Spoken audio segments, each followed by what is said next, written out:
Tu me demandes avec la candeur de ton âge de te dire ce qu'est la soif. Je ne sais pas si je trouverai les mots justes. C'est que vois-tu, il est très difficile de parler de la soif. Pourtant, tout le monde l'a éprouvé un jour ou l'autre. Tu prétends que tu ne comprends pas. Tu t'étonnes de mon désir de n'en point vouloir parler. C'est si simple d'après toi. Tu n'as qu'à prendre un verre et tu bois, me dis-tu. Bien sûr que je pourrais. Et je le fais dès que j'ai soif. Mais je ne te parle pas de cette soif-là. Ce n'est pas de cette soif qu'il s'agit. Comprends-tu? Non. Tu sais bien que je suis encore jeune et que je ne sais pas bien lire, écrire ou compter comme les grandes personnes. Moi, quand j'ai soif, je bois. Et cela me suffit. Toi, tu bois et cela ne te suffit pas. As-tu donc quelque maladie cachée qui fait que tu ne puisses apaiser ta soif? Il semblerait. Tu connais son nom? Oui. Tu veux me dire? J'ai regardé par la fenêtre une mésange charbonnière. Elle se posa sur la branche d'un saule, et l'autre la rejoignit. Je me tournai vers ma petite fille. Un jour, toi aussi tu ressentiras cette soif. Elle a plusieurs visages, vois-tu. Elle se cache derrière tant de masques. C'est comme un manque, oui c'est cela. C'est une sorte de manque. Mais tu ne manques de rien, me dit-elle d'une petite voix émue. Sans doute.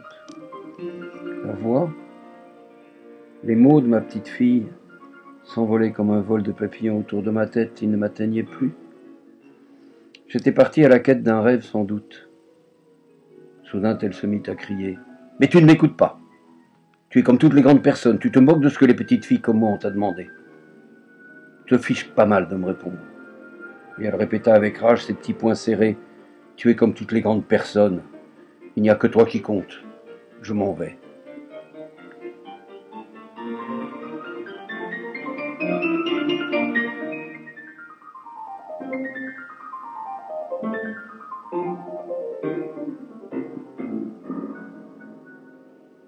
Elle partit sans me dire au revoir.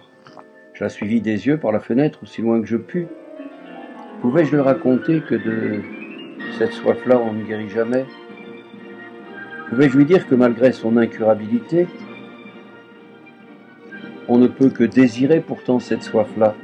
Aurait-elle compris si je lui avais dévoilé que cette maladie était probablement la plus belle invention de l'homme?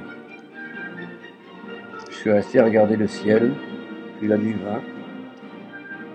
Je me mis à contempler les étoiles, puis le jour vint. Et j'ai de nouveau regardé le ciel comme si je m'attendais à ce qu'il me réponde. Je ne sais pas combien de temps je suis resté là, dans ce fauteuil, à regarder par la fenêtre ouverte en hiver, largement. Peut-être n'y avait-il pas de réponse. Peut-être après tout était-il normal que l'on ne puisse jamais étancher cette soif. Je ne sais pas.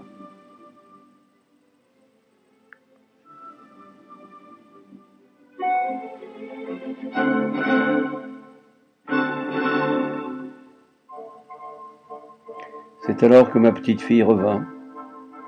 Nous discutâmes longtemps, comme de grandes personnes.